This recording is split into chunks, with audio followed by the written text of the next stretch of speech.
조금 좀 다듬을 부분 좀 있어가지고 내일까지는 다듬어가지고 제출할 거고요.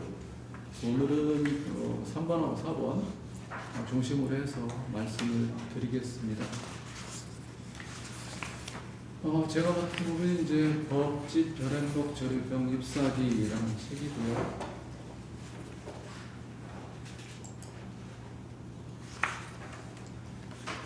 먼저 그 구조와 체계, 구조에 대해서 이제 설명을 드리면, 이 책에 인용문들이 되게 많더라고요. 진우 스님 글이 다 그렇습니다. 인용문이 굉장히 많다.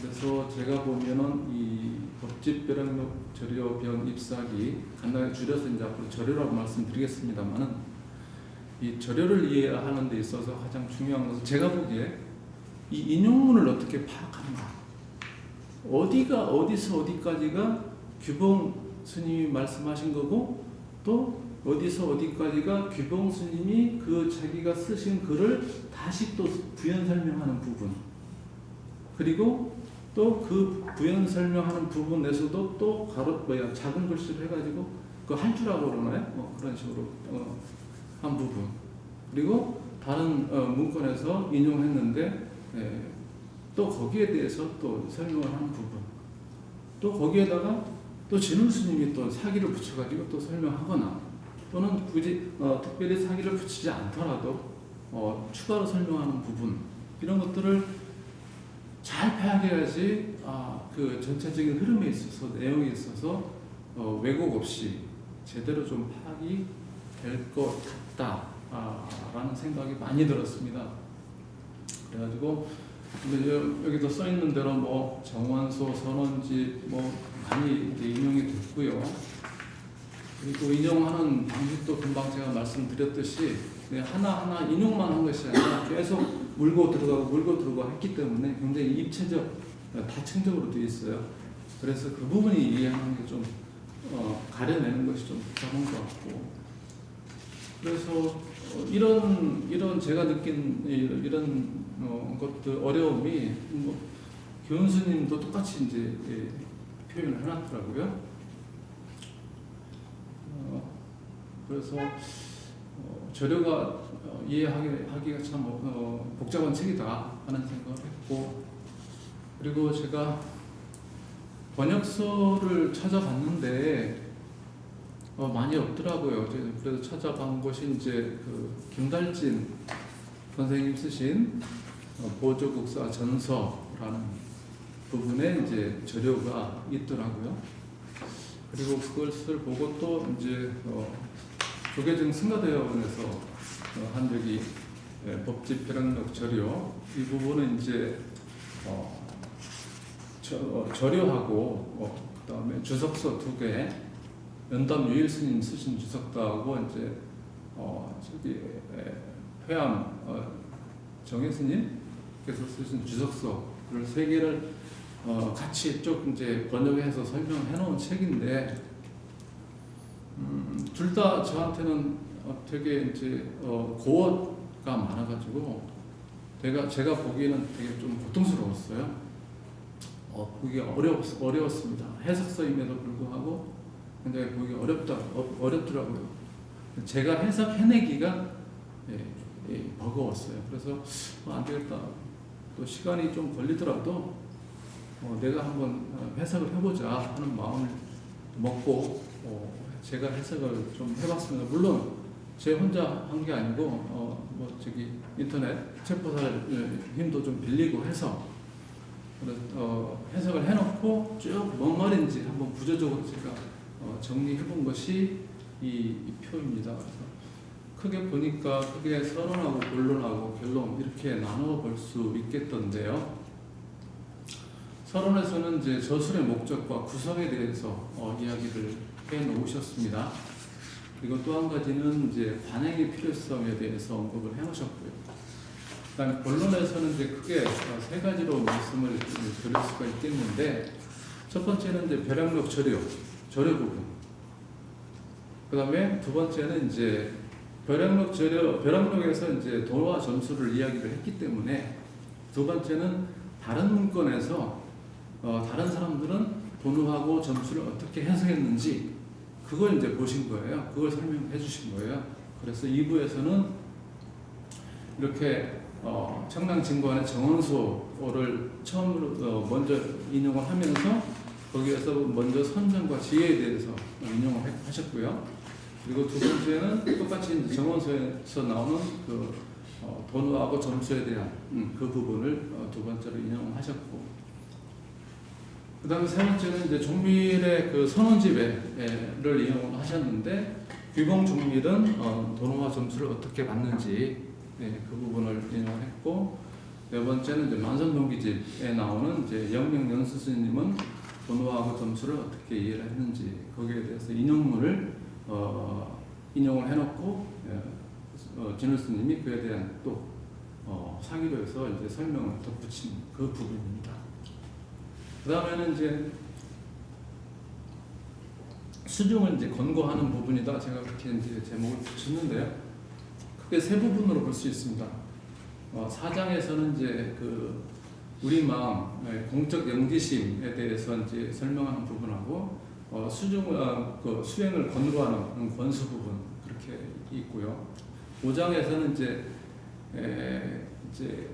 6장의 경전문 얘기하기 위해서 정관문하고 이제 전수문에 대해서 이제 설명을 해놓으신 부분이 있습니다. 그러면서 이제 정관문하고 전수문의 정의를 쭉 설명을 하시고, 그다음에 사례에 대해서도 이제 설명해 놓으시고요.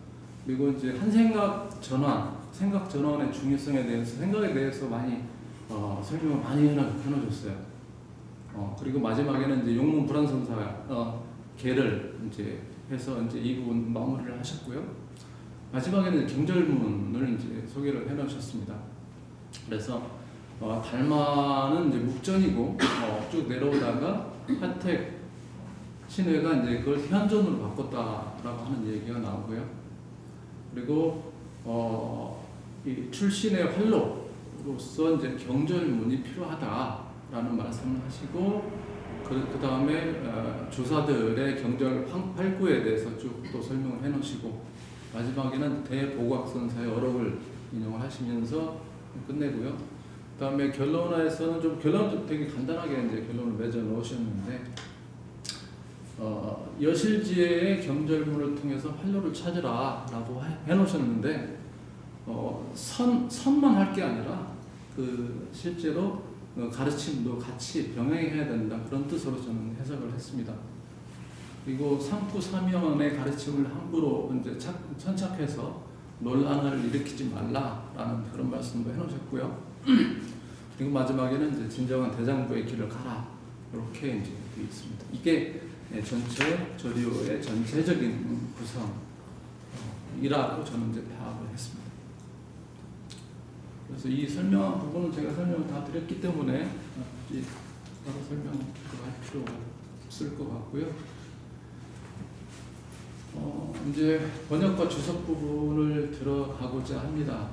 그 전에 이제 제가 어떻게 이제 이제 표시된 걸 잠깐 설명을 해드려야 될 것 같은데요.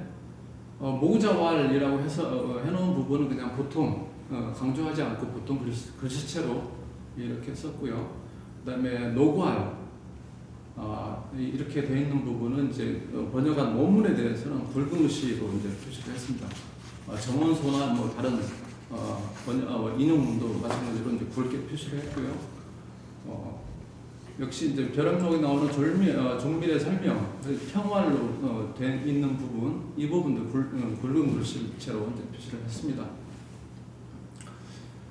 그리고 인용한 부분은 제가 가급적이면 뭔가 표시를 하려고 그런 노력을 했다는 그런 말씀을 드리고 있는 거고요. 그리고 띄어쓰기나 문단 나누기는 그냥 제가 이제 원문 말씀드리는 거예요. 원문 한자로 되어 있는 부분, 그거는 제가 임으로 좀 제가 이해하기 편한 대로 이렇게 표시를 했고, 교감 표시는 별도로 이제 주석으로 표시했고, 그리고 이제 한자 문장을 해석하다 보면 워낙 그 생략된 부분이 많기 때문에 그대로 이제 번역만 해놓으면 내용이 이어지지 않는 그런 대목이 많아서 그런 부분은 제가 가로를 쳐놓고 그 추가로 한글을 넣어놨습니다. 이 정도로 이제 일러두기에서 말씀드리고 싶고요. 저는 처음에 가장 먼저 이제 의문이 들었던 것이 이 법집별행록 재료 병 입사기, 결국 이제 법집별행록을 요약해서 뭐 인용을 했고 거기에다가 사적인 의견을 같이 첨부했다 그런 뜻인데, 그래서 법집별행록이 뭘까? 그리고 또 하나는 그 법집별행록이라고 할 때 그 법집이라는 것이 뭘까? 이 두 가지가 좀 궁금했어요. 그래서 이제 그 부분을 좀 찾아봤는데 대부분 오래전부터 그 부분이 이제 궁금하셨던 것 같습니다. 그래서 조선시대 때부터 이제 그 부분 연담 류일 스님 주석서도 이제 그 부분에 대한 설명부터 시작을 하거든요. 근데 이제 지금까지 이제 쭉 그 이해를 지금까지 하신 이해를 좀 종합을 해보면 이렇게 되는 것 같아요. 법집별행록이란 귀봉종밀선사의 저작인데 그 당시에 유행했던 사종의 선법을 모은 것이다. 그게 법집이다.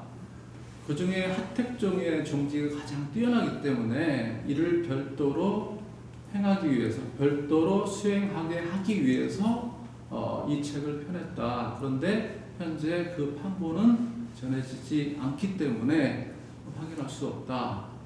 그런데 연구해본 결과로 보면 진율이 인용한 법집별행록은 만속장격서에 편입되어 있는 승습도이다. 여기서 말하는 승습도는 중화전심지 선문사자 승습도를 말합니다. 이것은 신박용 교수님께서 이제 하신 말씀인데요. 이것은 1930년대 일본 학자 우정백수라는 사람이 이제 이런 주장을 한 거예요. 진울 스님이 참조한 법집별행록은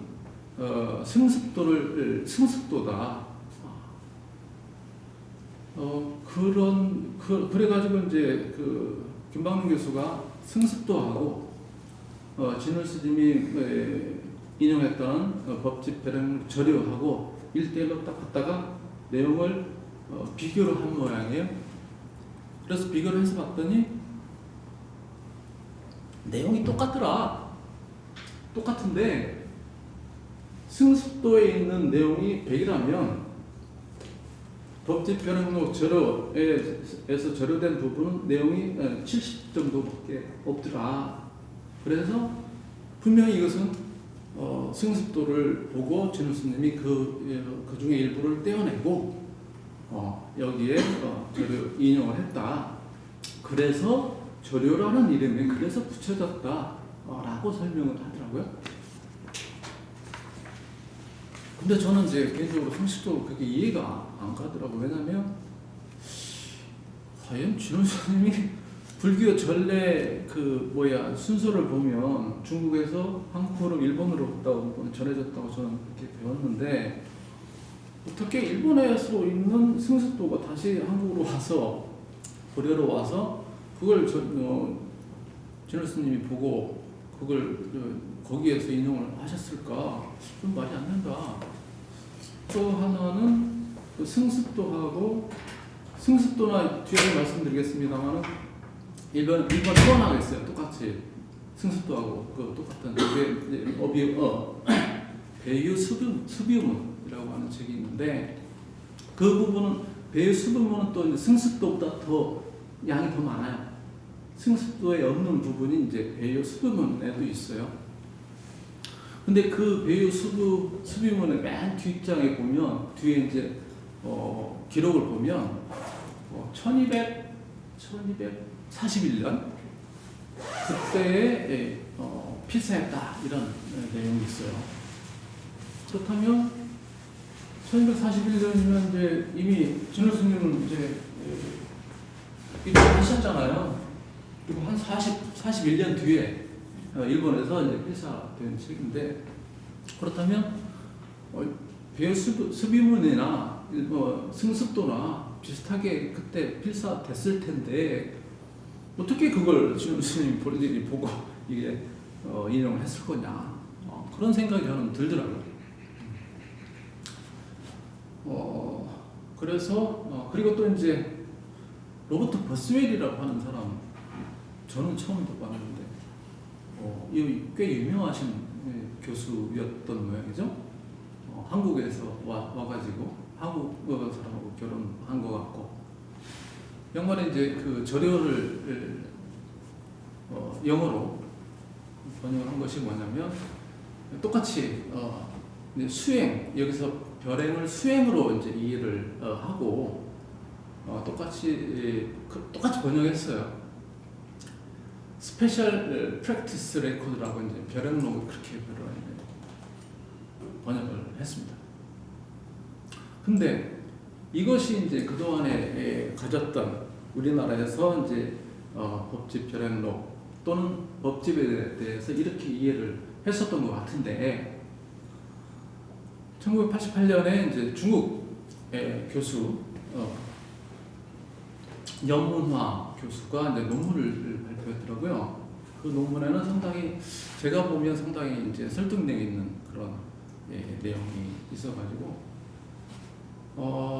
간단하게 요약해서 말씀드리면, 중화전심지 성문사자 승습도하고 배유 수비문은 법집을 연구하는 데 소중한 자료가 됐다. 그렇지만 법집은 원래 일정한 제목을 붙이지 않고 종밀의 다른 작품과 함께 편집한 것이다.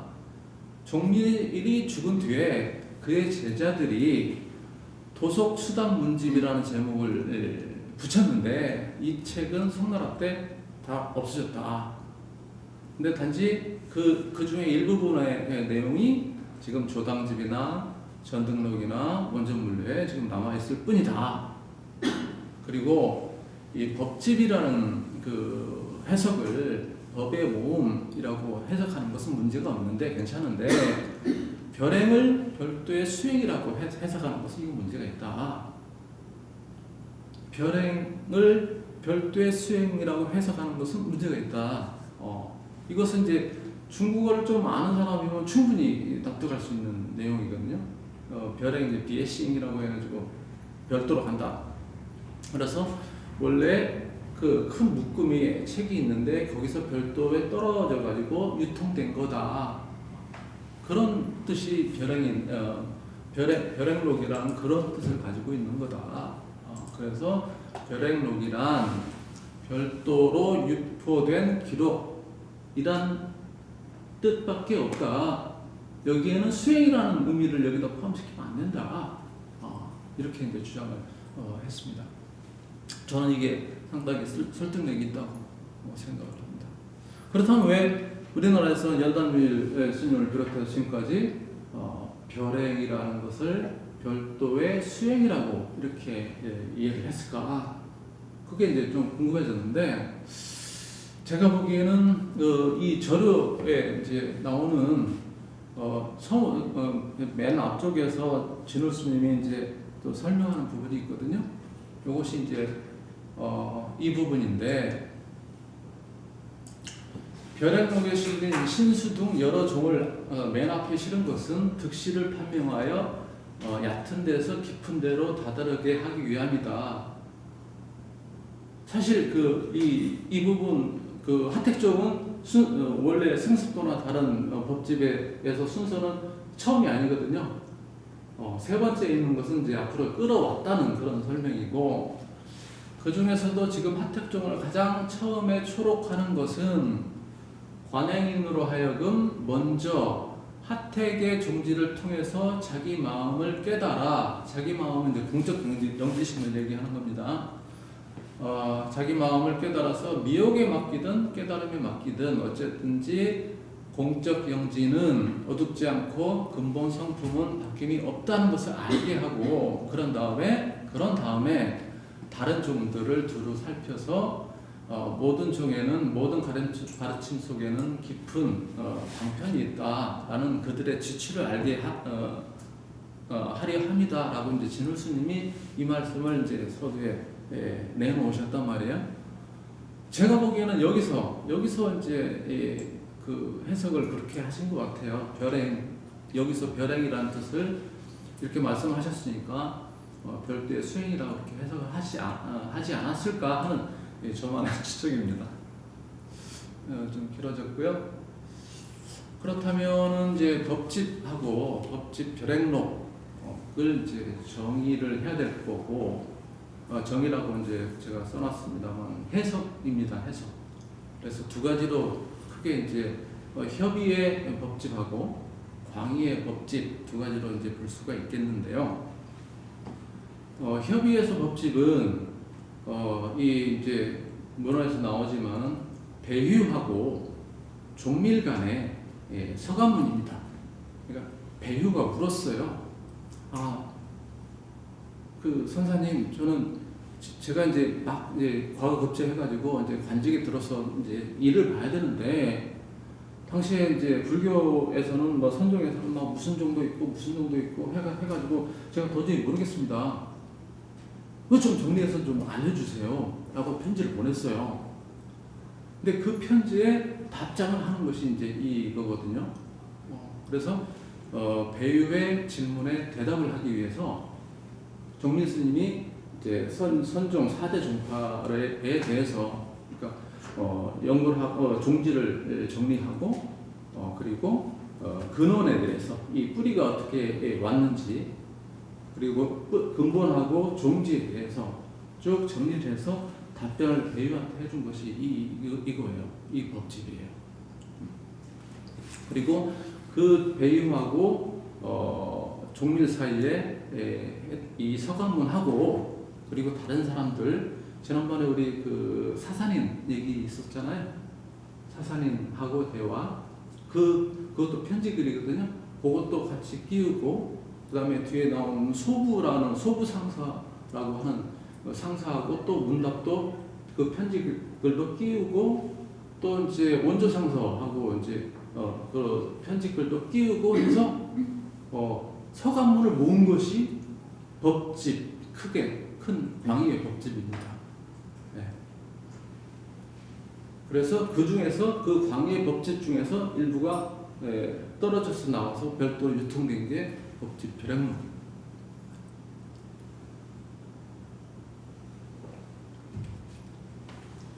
그래서 그게 좀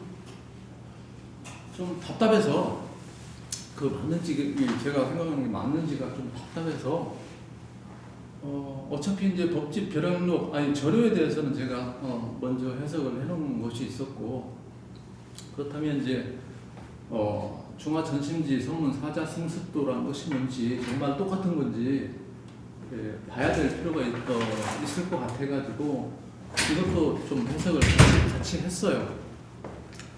그리고 이제 배유수부문도 이제 같이 세 개를 해석을 해가지고 비교를 해봤습니다. 비교 대상이 좀 있어야 될 것 같아가지고 아까 말씀드린 이제 석정 수도 이시수도 이 양반이 이제 논문 속에 이 양반이 이제 배유 수비문을 필사본으로 된 배유 수비문을 활자화한 사람이에요. 네, 논문을 써가지고. 그래서 거기에 이 양반이 이제 목차를 좀 이렇게 나눴어요. 굉장히 복잡하게 25가지로 나눴는데 목차가 좀 개인적으로 좀 정리를 좀 해야 될 것 같다는 생각이 드는데, 어쨌든 이 기준으로 제가 한번 비교를 해본 거거든요. 그래서 아까 말씀드린 대로 배유수부문의 범위가 가장 많습니다. 여기서 1번에서 25번까지 다 포함되어 있는 거고요. 그리고 승습도하고 이제 법집 별행록 진호 스님께서 이제 하셨던 그 부분은 그 일부만 되어 있어요. 그래서 각 세 가지 문서별로 좀 특징이 있는데 배유수부문 같은 경우는 이제 가장 분량이 많다, 범위가 많다. 그래서 좀 전에 말씀드린 대로 여기서 보면 소부상공하고의 편지도 여기 들어있고요. 그다음에 사산인하고의 편지도 여기 들어있고요. 그다음에 원조상사하고의 편지도 들어있어요. 근데 이 편지 세 가지 편지는 이제 성습도나 절요에는 없습니다. 그리고 절요에서는 특히 이제 4대 종파의 기원을 설명한 부분, 종파의 기원을 설명한 부분. 그래서 1에서 7번까지는 없습니다. 진울 스님께서 쓰신 절요에는 없습니다. 그리고 좀 전에 말씀드린 대로 하택종을 이제 하택종의 존재를 제일 먼저 소개를 했다고 말씀드렸잖아요. 다른 문서에는 배열수부면이나 성습도에는 이것이 14번째 있었던 거예요. 이 실수도 이제 그 목차 구분에 의하면 그걸 이제 진울 스님께서 맨 앞으로 끌어왔다. 그리고 4대 종파의 도노 점수를 비교한 그런 문장이 있어요. 그게 이제 여기 보면 마지막 22번 항목에 있었는데 그걸 또 이제 중간으로 끌어오셨습니다. 근데 문제가 이제 배수 부분하고 이 승습도는 이 일문이 있어요. 일문. 중간에 없어진 겁니다.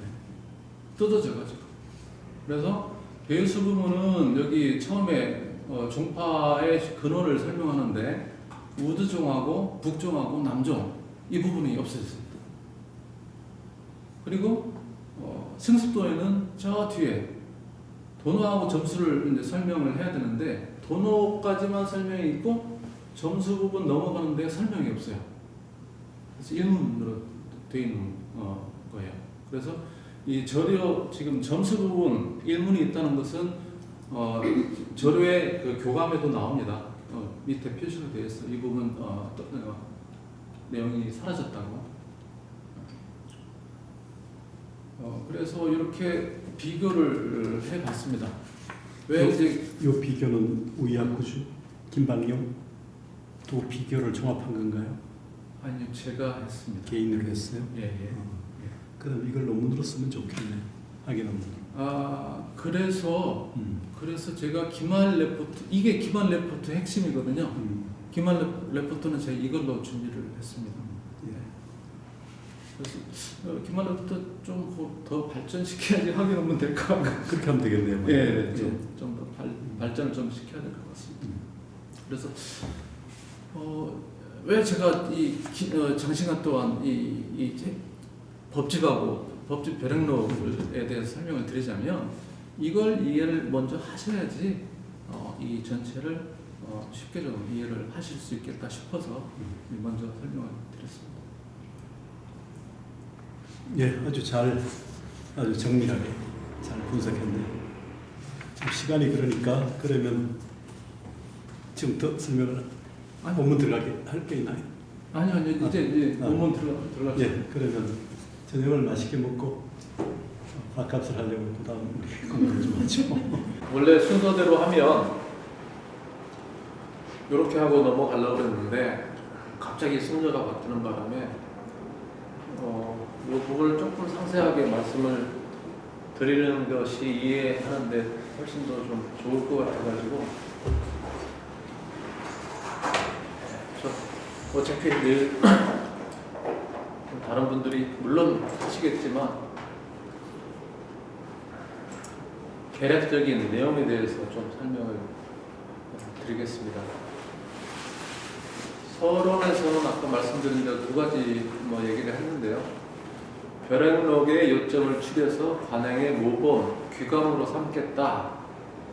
그리고 본서의 구성과 그 이유를 설명한다 하면서 아까 제가 말씀드렸던 부분 왜 하택종을 뒤에 있었던 걸 앞으로 끌어왔는지 설명을 하고 그러면서 이제 시운을 탓하면서 그냥 주저앉아 있을 수는 없다. 우리가 말법시대, 상법시대 그런 거 따지지 말고 수행을 하자. 그런 뜻에서 말씀을 하신 게 있고 그러면서 같이 이제 우리가 사람의 몸 받기 힘들고 더욱더 부처님의 법 만나기가 힘들다. 그래서 소중하게 생각하고 열심히 수행하자. 그런 내용이 되겠습니다. 본론으로 들어와서 제일 처음에 이제 4대 선종 4대 종파하고 종지를 비교하는데 근원에 대해서는 여기에 이제 없는 거고요. 다른 책에 있는 거고 종지를 비교하는데 이렇게 비교를 해놨습니다. 하택종은 무념을 종지로 삼는다 그랬어요. 그리고 북종은 먼지가 앉은 거울을 닦는 것처럼 수행한다. 그리고 홍주종은 행동 하나하나가 다 불성이다 라고 본다. 그래서 마음에 맡기는 임심을 수행으로 삼는다. 그리고 우두종은 모든 게 다 공하니까 망정을 수행으로 삼는다. 이렇게 해놨습니다. 그리고 나서 이제 진울 스님이 여기에 대해서 이제 사왈로 해가지고 진울 스님이 이제 의견을 더 붙이시는데요. 갑자기 사가에 대한 규범의 평가를 이제 가지고 왔어요.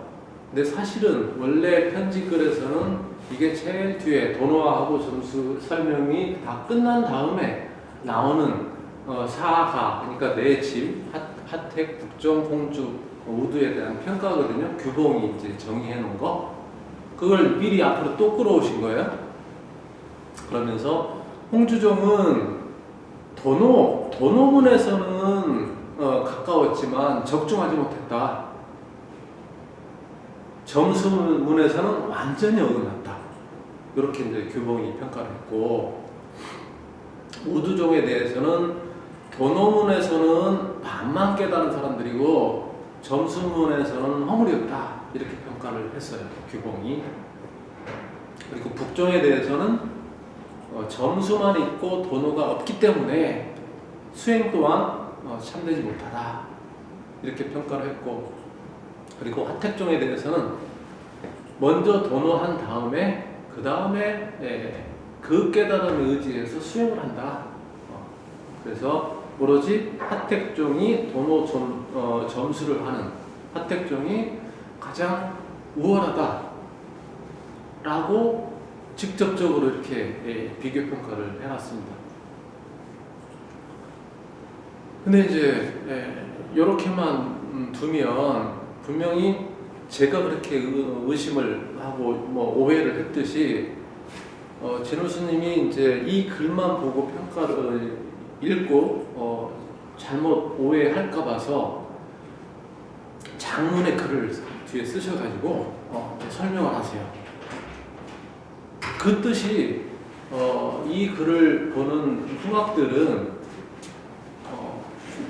규봉이 물론 저렇게 글로 써놨지만 저 글만 보고 평가하지 마라. 함부로 속단하지 마라. 그런 뜻에서 이제 글을 쭉 쓰십니다.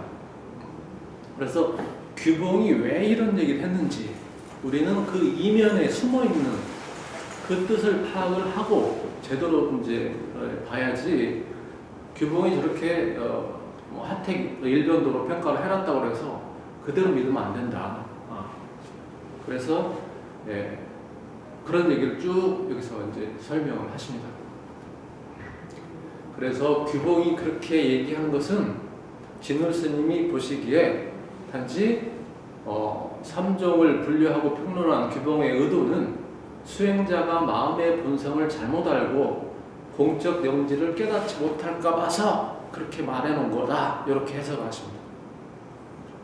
저는 개인적으로 이 부분이 진울 스님이 가지고 있는 다른 선사들, 다른 스승들하고 완전히 차별을 갖는 부분이라고 해석을 했어요.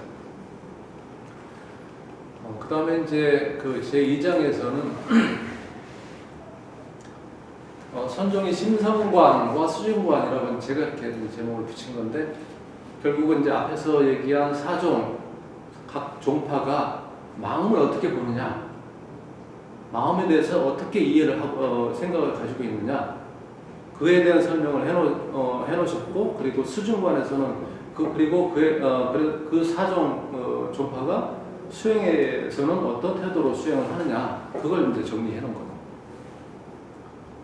그래서 여기서는 이제 수연과 불변 두 가지 의미에 대해서 이제 설명을 해놨고요. 수연은 이제 그 인연 따라서 충분히 이제 모습을 바꾸는. 근데 본체는 변하지 않는다. 그래서 여기서는 구슬, 마니주를 가지고 비유를 합니다. 마니주가 때에 따라서 그 햇빛이 비치는 그 상황에 따라서 다 다른 색깔이 나는데 그것이 수연이고, 그렇지만 마니주 본래 가지고 있는 그 본체는 변하지 않는다. 즉 이제 우리 마음을 이렇게 표현을 한 거죠. 그래서 여기서 수연은 우리 법상으로 이해를 하시면 되겠고, 불변은 법성으로 이해를 하시면 될 것 같습니다. 그래서 북종은 또 이제 평가를 해요. 북종은 구슬에 때가 끼었으니까 갈고 닦아야 된다. 어쨌거나.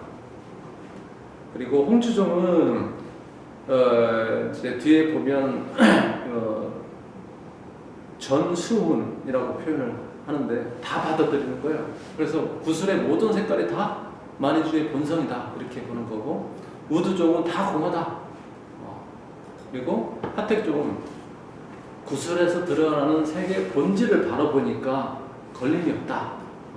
종지가 이렇게 평가를 하는 겁니다. 그래서 진울 스님의 이제 여기서 결론적으로 이제 진울 스님이 하고 싶은 말씀은, 선현들의 말은 나름의 합당한 이유가 있으니까 함부로 판단하지 말라, 그런 뜻에서 이런 얘기를 하셨고요. 그다음에 수중관에서는 이제 도노하고 점수를 이제 설명을 해놓은 부분인데, 여기서는 이제 대관의 비유라고 해서 이제 대관의 관리, 큰 관리가, 높은 관리가 꿈을 꾸는 거예요. 꿈속에서 감옥에 들어갔어요. 그래서 막 온갖, 꿈속에서 온갖 거기서 빠져나가려고 노력을 했는데 못 빠져나와. 근데 우연히 지나가던 사람이 야, 너 일어나 라고 두드려 깨웠어. 그때 벌떡 일어나서 보니까 내가 가졌던 집, 내가 가졌던 가정, 내가 가졌던 재물, 그게 다 그대로 있더라. 그래서 꿈속에서 깨어나고 보니까 여전히 그대로 내가 모든 것을 다 가지고 있더라 하는 거. 결국은 그것도 내 마음의 그 자성, 내 불성은 여전히 꿈속에서나 현실에서나 다 그대로 있는 거다 라는 부분을 이제 얘기를 하면서 여기서 그 다음에 이제 점수에 대해서는 물을 가지고 비유를 합니다. 물이 이제 얼기도 하고 물로 형태로 존재하기도 하고 수증기 형태로 존재하기도 하고 하는데, 물의 본성, 그 습성은 변하지 않는다. 그리고 3장에서 이제 수중의 돈점과 정해라고 되어 있는 부분인데, 여기서는 이제 앞장에서 이제 도노와 점수를 설명했잖아요, 교범이. 그 다음에 이제 그 진울 스님이 정원소하고 선원집하고 만선동기집을 이제 인용을 해가지고 이 사람들은 도노와 점수를 어떻게 받는지 거기에 대해서 이제 인용해서 설명을 하는 부분입니다. 첫 번째 정원소 인용에서는 이제 선정과 지혜의 부분을 이제 설명을 했고요. 두 번째에서는 이제 진관이 보는 도노와 점수, 청량 진관은 도노와 점수를 어떻게 정의를 했는지, 그래서 점수에는 도노 점수가 있고 점수 도노가 있고 점수 점호가 있고, 이렇게 세 가지로 청량 진관이 여기다 이렇게 점수에다가 구분을 해놨고요. 특이할 만한 것은 도노 점수를 청량 진관은 점수에다 배치를 시켜놨다는 거. 이에 대해서 따로 그 진울 스님이 또 따로 설명을 하세요. 그리고 도노에는 이제 선호 후수가 있고 선수 후호가 있고 수호 일시가 있고, 이 세 가지에 대해서 이렇게 정리를 해놨고, 또 마찬가지로 진울 스님이 이 상에 대해서 또 부연 설명을 하시고요. 그리고 세 번째는 선언집에서 규봉 종밀이 또 도노 점수를 어떻게 그느냐에 대해서 설명을 하는데 약교이설하고 야고수설 두 가지로 나눠서 설명을 해놨습니다. 그래서 약교이설 즉 부처님의 가르침에 따라서 도노와 점수를 이제 구분한 건데 여기서는 점교하고 돈교를 이렇게 나눠서 그 경문을 가지고 이제 비교를 해놓은 거고요. 돈교에서는 또 축기돈하고 화이돈 이렇게 구분을 해놨습니다. 축기돈은 도노 점수라고 이해를 하면 될 것 같고 화이돈은 진짜 도노 돈수 한번 깨달으면 그걸로 끝이다. 여기까지가 이제 앞에 두 분들이 이제 내일 아마 설명을 해 주실 거고요. 오늘은 제가 이제 약고수설에서부터 시작을 합니다.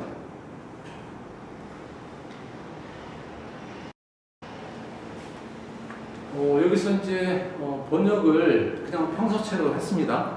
뭐뭐 했다 해서. 근데 사실은 여러분들은 제가 앞에서 말씀드린 대로 배유하고 규봉하고 죄송합니다. 이거는 거기가 지났네요. 그래서 평소처럼 해도 될 것 같습니다. 이상 동점은 개취불로서 약교이설이라 이상에서 말한 도노와 점수는 모두 깨달음을 향한 가르침의 기준으로 설명한 것인데 약취기 야고 수설자 이요 부동이라고 했습니다. 근데 만약 근기에 따른 깨달음과 수행을 기준으로 설명한다면 뜻은 또 달라진다 그랬습니다. 요운 어떤 사람은 이렇게 말합니다. 선인 점수 공성 이 화련 도노 여 벌목 편편 정작 일시 돈도 먼저 점수로서 공을 쌓은 인연으로 화련하게 도노하는 것은 마치 벌목하는 것과 같아서 처음에는 도끼도 한 번 찍고 두 번 찍고 해봐야 조금씩 나오기 때문에 표시가 안 나지만 어느 순간 일순간에 확 그 나무가 쓰러진다 라면서 도노가 이런 거다라고 설명을 했고요. 그 다음에 어떤 사람은 또 말하기를 인돈수의 점호 여인 학사 돈으로서 점수하는 것은 사람이 활쏘기를 배운 것과 같다. 그래서 돈자 전전주의 제적 점자 구구방중 그래서 돈이란 것은 화살 하나하나가 관역을 향해서 뜻을 집중하는 것이고 점이란 것은 오래오래 활을 쏘아서 비로소 관역에 적중시켜 맞추는 것과 같다라고 했다는 거죠. 여기서 돈이란 화살 하나하나가 관역을 향해서 뜻을 집중하는 거라고 이렇게 직역하는 그런 건데요. 이것을 생각하실 때 화살을 쓰기 위해서는 이게 쭉 잡아당기잖아요. 그런 다음에 최고조에 갔을 때 팍 놓잖아요. 이렇게. 이게 돈이라는 거 이게. 팍 놓았어요. 팍 놓는 거. 이것은 손자병법에서 또 나오는 얘기거든요. 팔 비육. 병사들 훈련시킬 때 최대한 팽팽하게 긴장감 갖도록 훈련시킨 다음에 그 다음에 전쟁에 투입시켜야 된다. 거의 비슷한 얘기입니다. 차설, 운심, 돈수, 불언, 공행, 돈필 이것은 이 말은 운심, 마음의 움직임, 마음에서의 돈과 수를 돈수를 얘기하는 거지. 공행에서의 돈필, 공행에서의 돈필을 말하는 것은 아니다. 마음 얘기하는 거랍니다. 마음 얘기. 요운 또 다른 사람이 말하기를 점수, 점호, 등자, 개설, 등오야, 점수, 점호, 등, 점수, 점호 같은 것은 모두 증오를 말하는 것이다 라고 했습니다. 여기에서 이제 또 할 주가 들어갔죠. 유여 소명 비유는 정원소에서 밝힌 것과 같다. 그래서 이것만 읽으면 잘 모르잖아요. 그래서 제가 일부러 앞에 부분 설명을 드린 건데, 여기서 비유는 정원소에서 비유한 것은 누각을 비유한 거예요. 그래서 높은 누각을 쭉 올라가면 처음에는 많이 올라가지 않았을 때는 눈에 보이는 것이 별로 없지만 높이 올라가면 올라갈수록 많이 보인다. 그걸 이제 비유해 놓은 거거든요.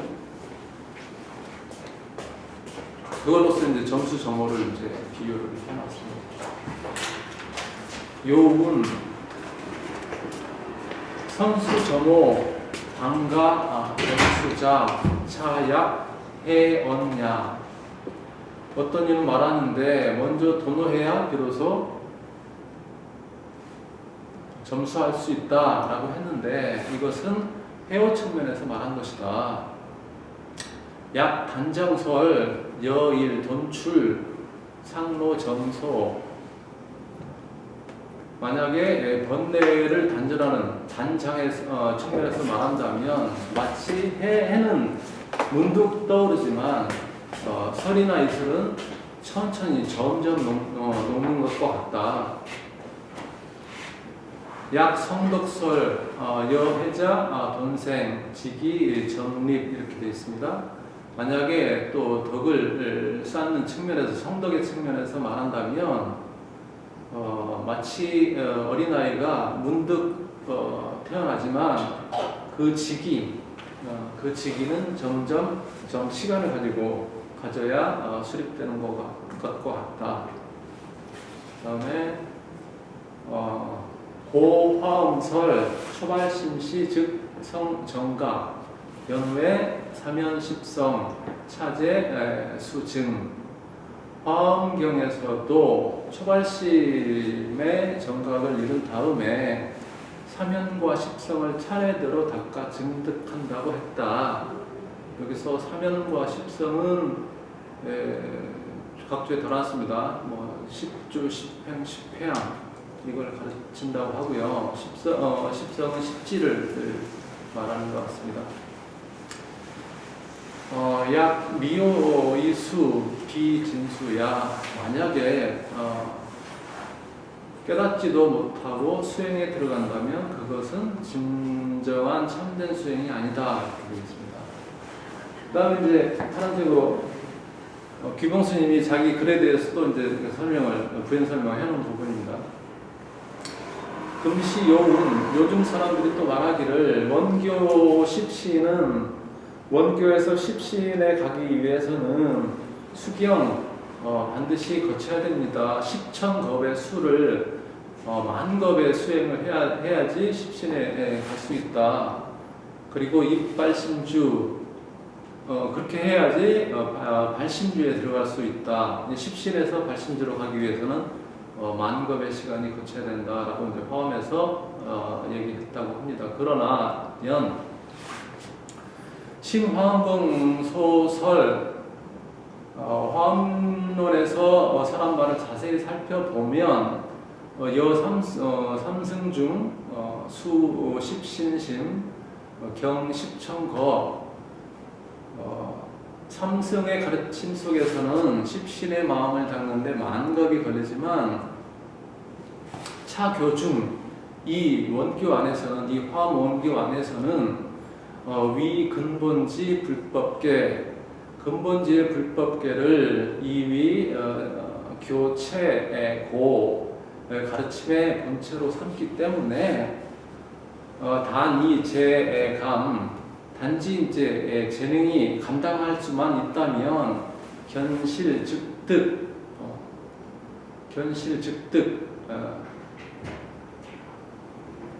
실상을 보고 깨달음을 얻는 것이지. 그렇기 때문에 불론 겁량야, 그렇기 때문에 겁의 길고 짧음은 논하지 않는다.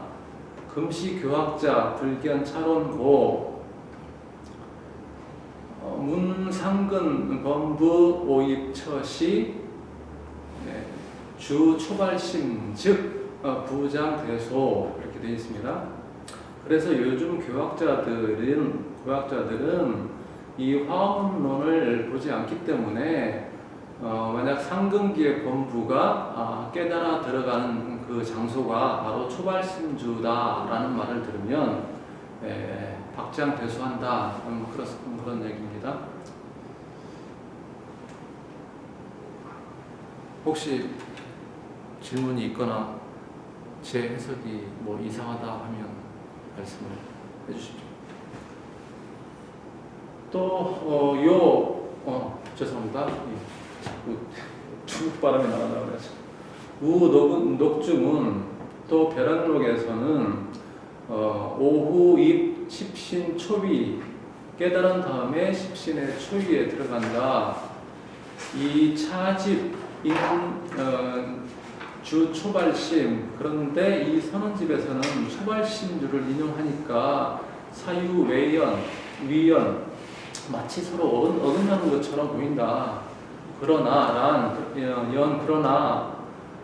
해유 식혜 지혜 이해는 식혜하고 지혜하고 있기 때문에 서로 간에 심천이 유의 심천이 깊고 얕음이 다르고 승강 오르고 내리는 것이 승강 부동구 같지 않기 때문에 부위야 서로 위배되는 것은 아니다. 이 화엄론 소설 또 화엄론에서 설한 바에 따르면 신초명 삼각의 시해오 십신의 초유에서 삼각의를 밝힌 것은 해오이고 여기서 삼각의는 제가 잘 본각, 시각, 구경각이랍니다. 그것은 해오고 주초입이 명증오 초주 자리에 들어가서는 증오를 밝힌다라고 했는데 차 선언집 논소명 이 선언집하고 론 화엄론에서 소명 밝히는 바는 입이 동시에 주초 초주에 들어간다는 것은 동일한데 이 해증유의 해와 정의 차이가 있는 것은 왜 그러냐 하야 여전소명 그런데 앞에서 밝힌 바와 같이 화엄교 구이돈 화엄에 가르치면은 이돈이 있는데 이돈이라는 것은 좀 전에 말씀을 드렸는데 축기돈하고 화이돈 이 돈이 있는 까닭은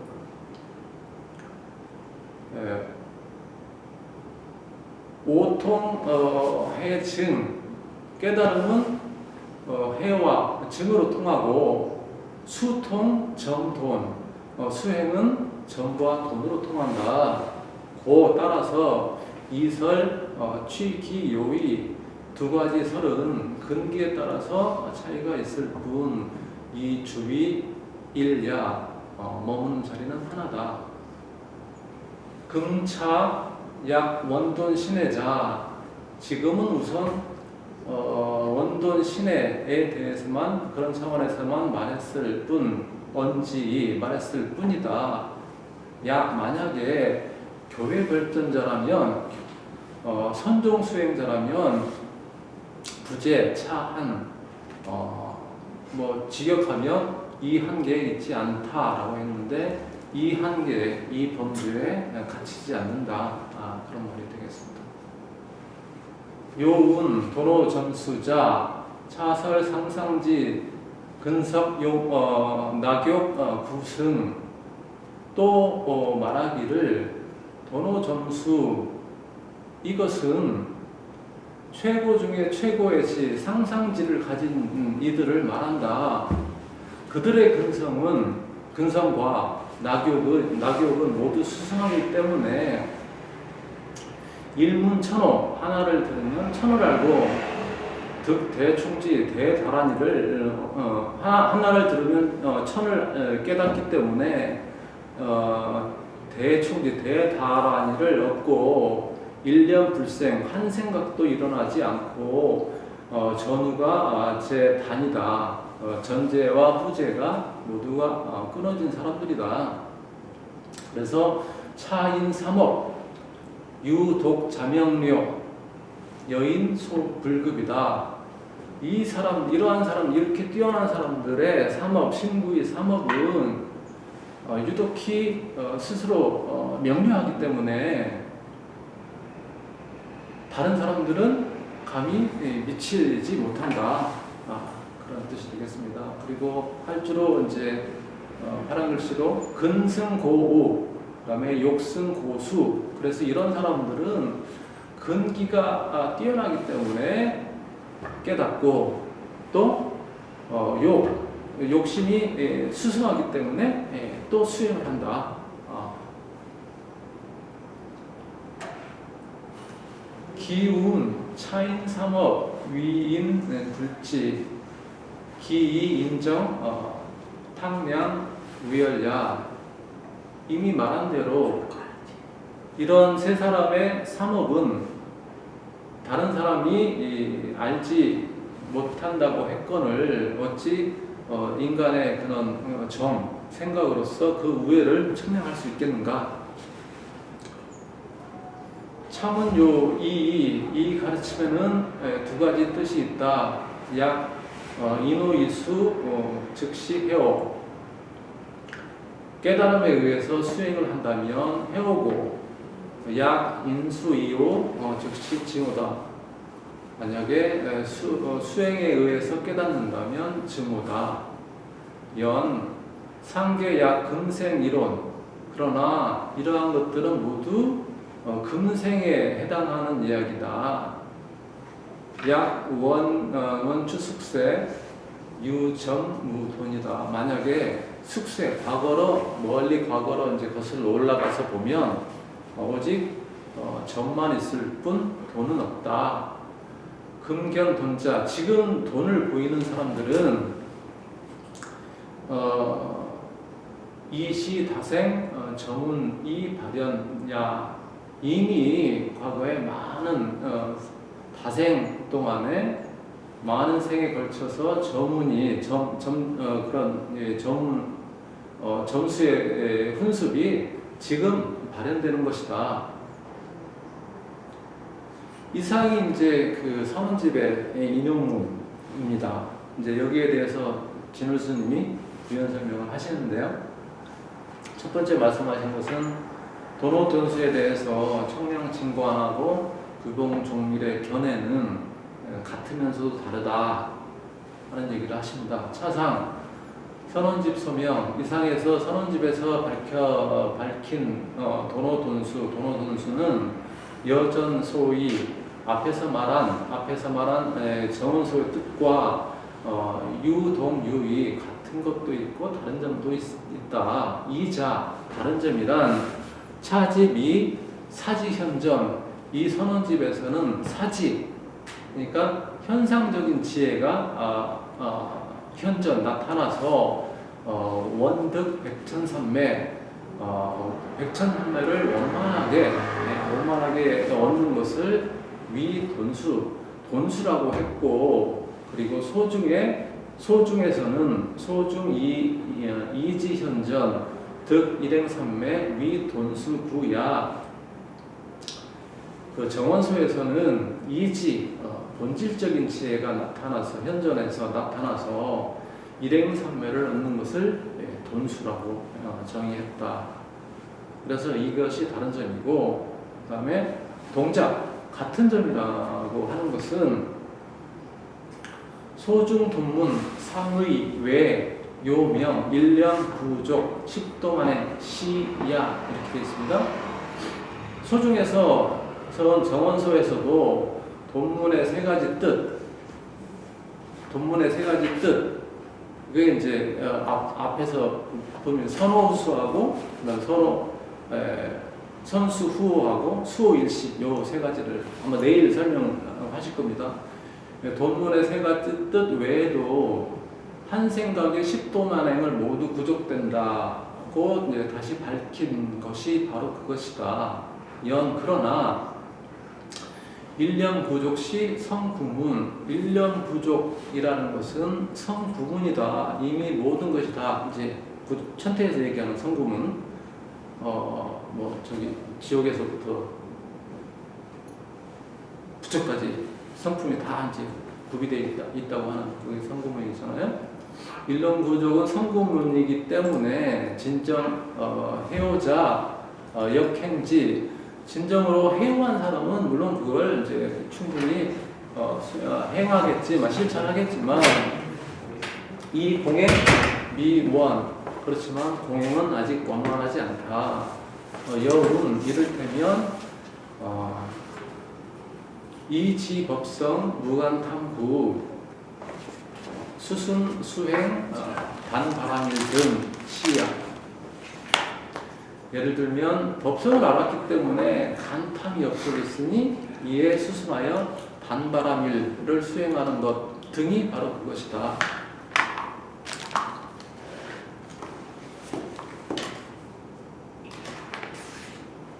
하택소위 일시 재용시 현행문야. 하택이 말한 일시에 모두 운용된다는 것은 현행문이다.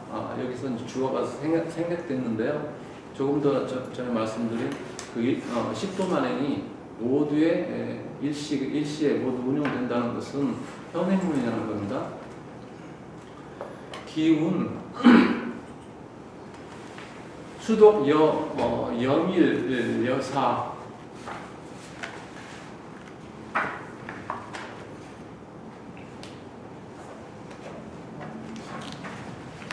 몇 페이지인가요? 752페이지 중단, 비단의 중간입니다. 텍스트. 예. 여기는 지금 발표문은 몇 페이지인가요? 발표문은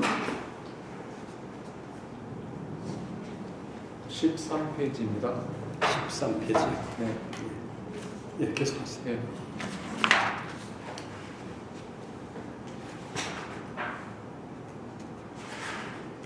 수덕이란 한 묶음의 실타래를 물들이는 것과 같다라고 했는데 하공행지 미필야 어찌 공행이 미완이겠는가.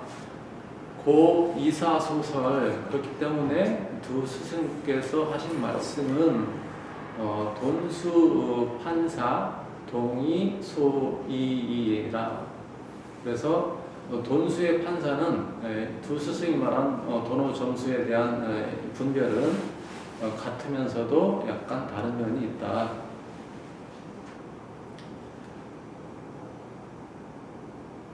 규봉 수명 근숙지류 수일시 연 차문 요이. 규봉이 비록 근기가 성숙한 무료에서는 수행과 깨달음이 동시에 이루어진다라고 이제 밝혔지만 이 가르침에는 또 두 가지가 있다 그랬습니다. 하명 차 도로 점수문 역요 해오 후 돈수 돈수 후 증오 등 이이야. 아래에서는 이 돈호전수의 가르침에는 또 해오 후 돈수하고 돈수, 해오 등으로 이제 두 가지 의미가 있음을 밝히겠다. 이런 내용이고요. 취차 선우지의 불무설언. 이 선우에 대해서는 뭐 할 말이 없는 것이 아니다. 그러면서 이제 다음부터 여기에서 해오 돈수의 의미를 이제 설명을 하십니다. 약취 불간, 불징, 불오염, 위 돈수. 만약에 살피지도 않고 말키지도 않고 오염되지도 않은 것을 돈수로 삼아서 설전후 즉 그 선우를 말한다면 여청량수립 삼의야. 이것은 청량이 내세운 삼의와 같다. 삼위는 좀 전에 설명드렸죠. 세 가지. 차아역 참선자 이 본정문 훈습 오수 선우지 요절야. 이것은 또한 참선자들이 본정문에 의지해서 오수의 선우를 분습하는 요절이기도 하다. 고 금총림 간 성론, 그래서 지금 총림 사이에서 무본 번뇌 보임 지분, 본래 번뇌가 없는 보임의 문에 대한 논의가 성행하고 있는 것이 있다 그랬습니다. 연 규봉 이 불오염 무념수 위 도노점수 지원. 그런데 규봉 중밀이 오염되지 않은 무념의 수행을 도노점수의 근원으로 삼고 이 무념 판사 일시 돈구 무념으로 이제 판사 일을 하되 입위 돈수야 모든 것이 일시에 이루어짐을 돈수로 세운다. 추차 이론 이것으로 미루어 말하자면 번교 초지 수시 증오 후후수련 차별직 유난 황해오자 이것으로 미루어 말하자면 번교의 초지부살이 비록 증오를 얻었더라도 이후에 계속되는 차별지의 수련이 오히려 더 어려운 법인데 하물며 해오를 얻은 자이겠는가. 해득 미망 하득언 사지돈성 이에 따른 장애조차 아직 있지를 못했는데 어찌 현상적인 지혜 사지가 단박에 이루어진다고 말할 수 있겠는가.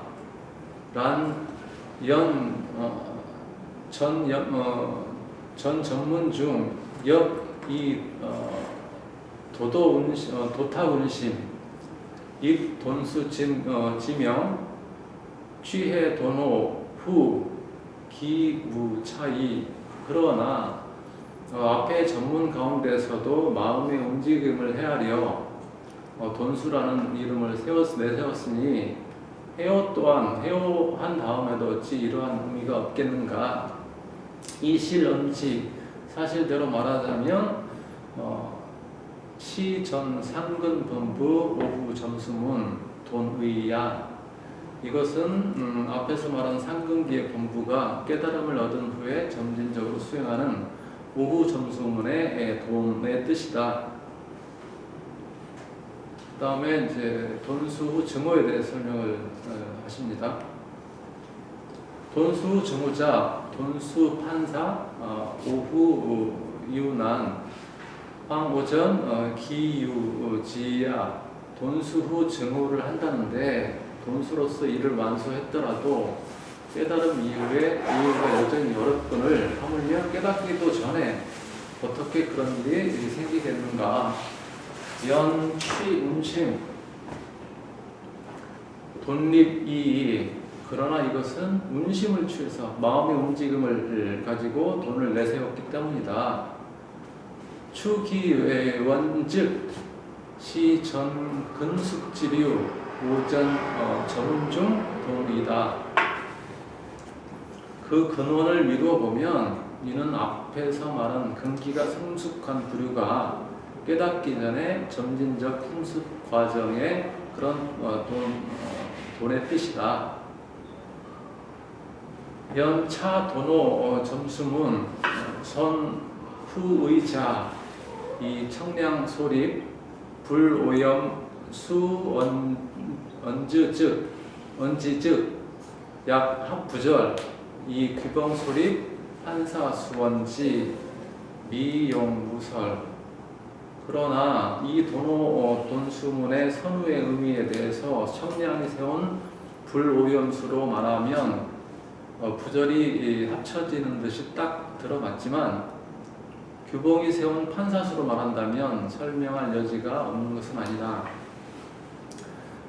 단이 의구지 이 유학자 선후 단상지 기합니다. 다만 그 본뜻을 구해본다면 학자들이 선우나 단상화 견해를 버리게 하기 위함일 뿐이다. 그 다음에는 이제 이상적인 도노 점수가 아니라 우리한테 필요한 것은 현실적인 도노 점수라는 부분 설명을 하십니다. 고 수선사역 인차문 편집 단속 근숙자지 소행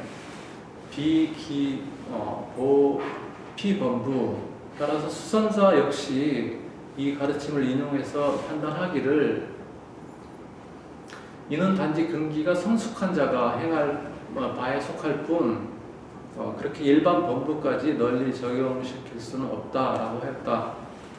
고 부여위 금시 대신 범부 입 도노 점수느냐 그렇기 때문에 여기서는 주어가 또 생략됐는데요. 도노 점수의 이상적인 가르침을 이제 고집하는 것은 지금 시대에 크게 발심한 범부를 위해 도노 점수문을 이제 세우는 것만 못하다.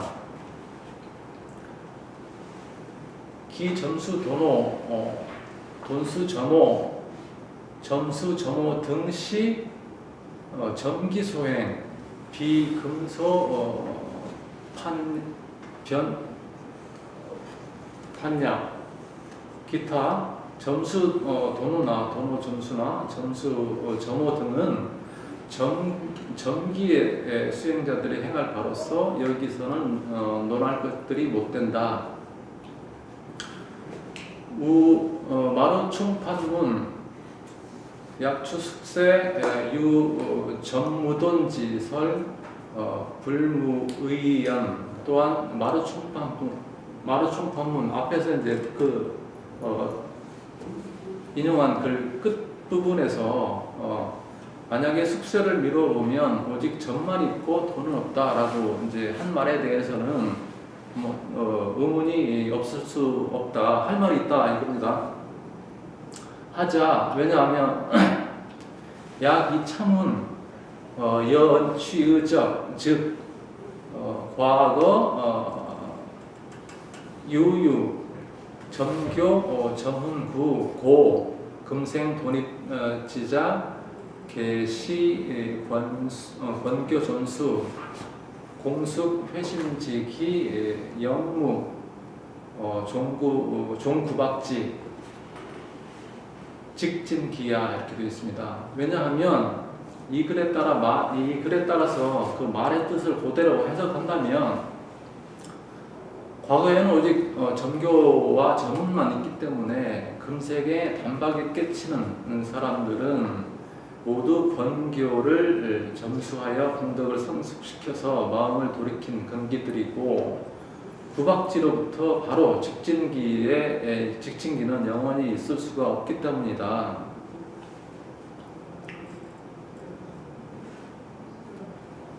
여차 즉 권교 소명 사면십지 일일 역수 연후 성불자 기교상은 고 점수 도노 등 시인의 진실 이와 같다면 권교에서 밝히는 사명과 실지를 하나하나 거쳐가면서 닦은 후에야 비로소 이제 깨달은 부처를 이루는 것은 근기와 가르침이 서로 상응하기 때문에 점수하여 도노하는 것과 같은 것이 곧 진실이 되겠지만 그게 말이 되겠지만 이 화엄 소명 초발심시 변성 정각 연후에 역수 계위자 요교 무기 고 도노 점수 밤의 허이 화엄에서 밝힌 대로 초발심시 변정각 한 다음에 계위를 밟아가며 수행하는 것은 가르침은 이때 그에 합당한 근기가 없기 때문에 도노 점수는 도리어 공허한 것이 된다. 다음에는 이제 도노 점수가 왜 말이 되는지 그 근거에 대해서 이제 추가적으로 이제 진호 스님이 설명하시는 부분입니다. 허구 규범 자언 약지 도노 점수 양문 득견 일체 성현지 괴처야.